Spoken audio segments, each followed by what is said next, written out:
Hey y'all, back with another video. I know it's been a while. It's been a few months actually. It's been a long summer. I'll leave it at that. But today I'm going to talk to you about my potential journey to the U.S. Army. I went to go see a recruiter today. I just woke up this morning and I was like, I've been thinking about it for a while now, a few months. And I just said, hey, what are we waiting for, you know? I'm kind of in a situation where I've graduated back in December.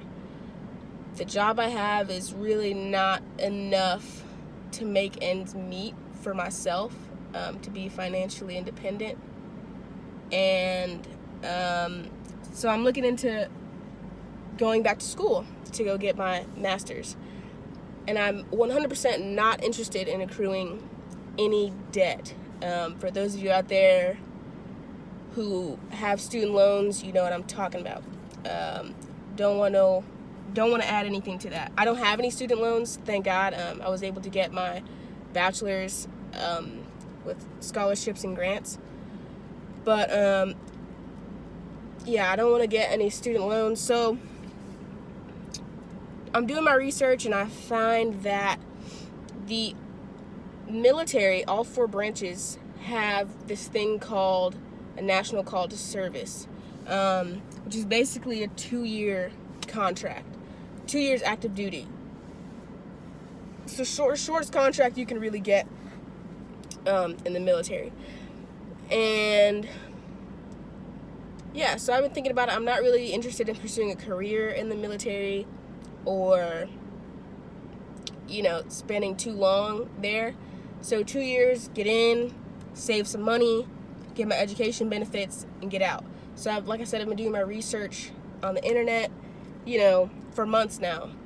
And I'm kind of dreading going to see a recruiter because I'm like, oh my God, I've seen so many bad videos of people who have been lied to by recruiters. So I'm like, I just really don't feel like having game run on me, you know? If you're a female and you ever had a dude tell you, you know, oh, I'm gonna take care of you, I'm gonna do blah, blah, blah, blah, like that, it's mad annoying, okay? Especially if you're going into that situation already, like, knowing what you want, if that makes sense. So, like I said, I've been doing research, so I know a bit about what I can expect to get from the Army, as far as, like, benefits, pay, you know, length of contract, length of schooling, what's going on. So yeah, I went in today fully expecting for someone to try to finesse me, you know, into, you know, enlisting for more time or whatever, blah, blah, blah. Basically, I was expecting the worst. And I went in, you know, prepared, you know. Had my little notebook with the questions. I only have a couple questions, you know.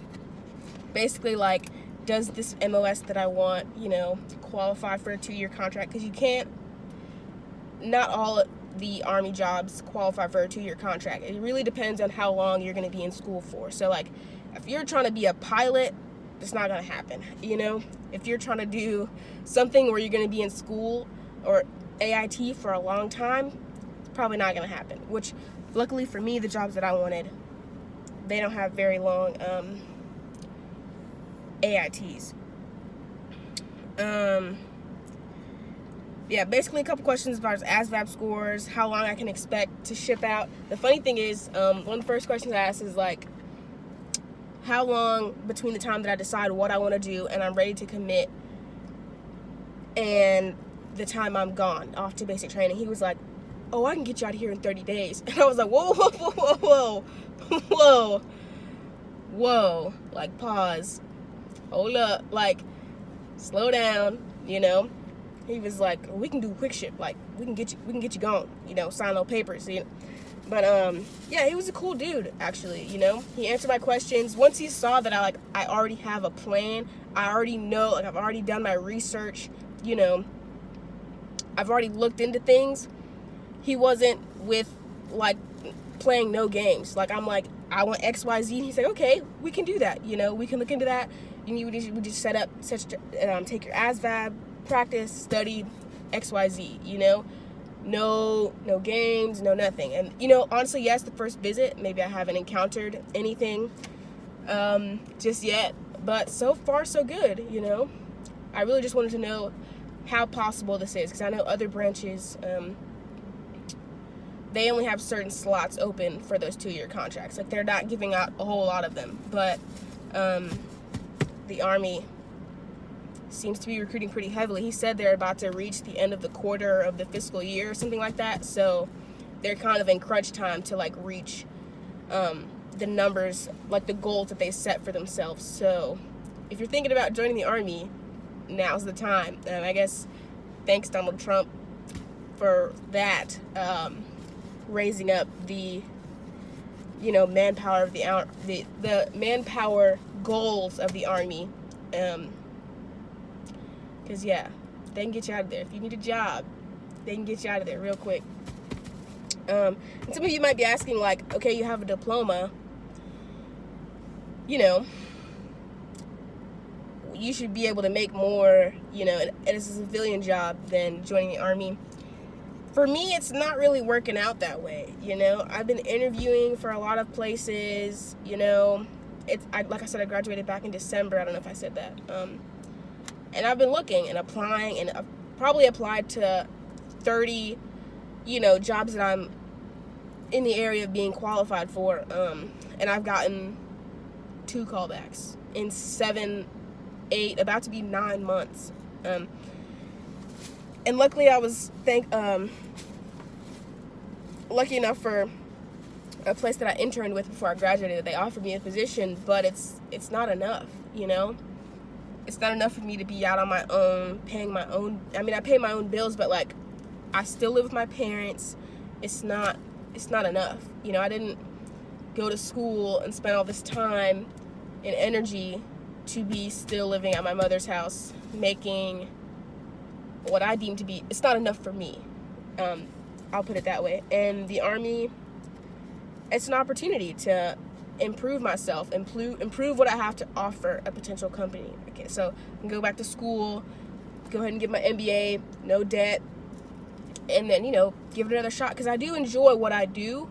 I'm just not getting the breaks quick enough. And maybe that's me being impatient, but, I don't like being stagnant. We'll put it that way. So, yeah. He gave me a whole bunch of stuff, whole bunch of papers. I think this packet filled out with like 300 questions on it. All of these pamphlets about what I can expect in basic training, etc., etc. If you guys have any questions for me, you can leave them in the comments below.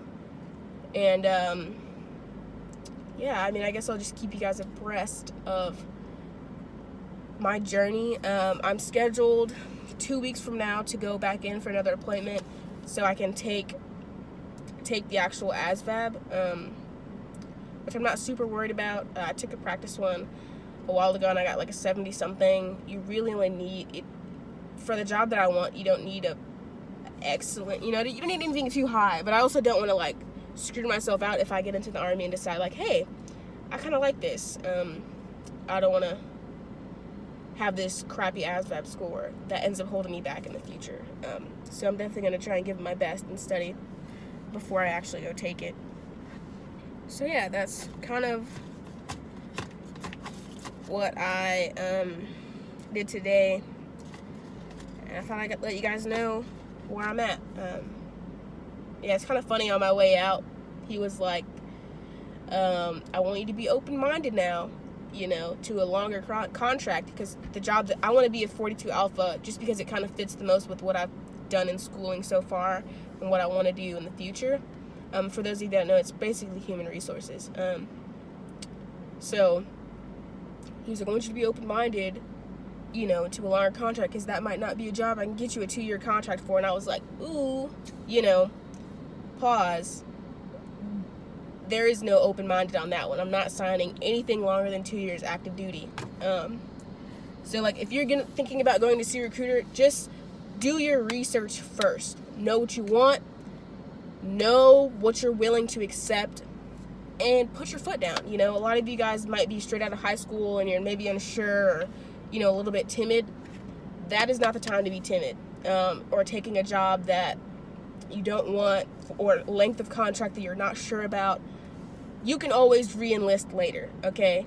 You can always don't let them get you with these signing bonuses. You know, hey, you can get the extra 10 grand. Yeah, but the extra 10 grand might, you know, money isn't everything. That extra 10 grand, you just signed an extra 2 years of your life, you know? So yeah, just know what you want, do your research, and stick to it, you know? Obviously they have more information that might convince you otherwise, but don't let yourself be pushed or persuaded into something that you don't want. Because right now, as a civilian, you have options. Okay, once you sign that contract and you ship off to basic, I mean, I guess you can leave, but you don't want to do that once you go and you finish basic and, you know, you're a soldier now. It's kind of too late to be taking steps backwards. But as a civilian, you have options. So explore them, make sure this is what you want to do. And I'm talking to myself right now too, you know, I haven't signed anything, I haven't committed to anything, but just know what you want and don't get bamboozled. Don't get got. Don't get an okie doked. Don't get finessed. Yeah, don't get finessed. Yeah. Because the Army is here to get what they can from you, and you should get what you can from them. Okay, it's just like any job. It should be a two-way street. You're providing a service, and they should be giving you something back, whether that be money, benefits, education, whatever. You should be getting what you need and what you came to get, and they're getting your service. It's a two-way street. So yeah, like I said, if you have any questions, leave them in the comments below, and I will get back with you. Thank you. Bye, y'all.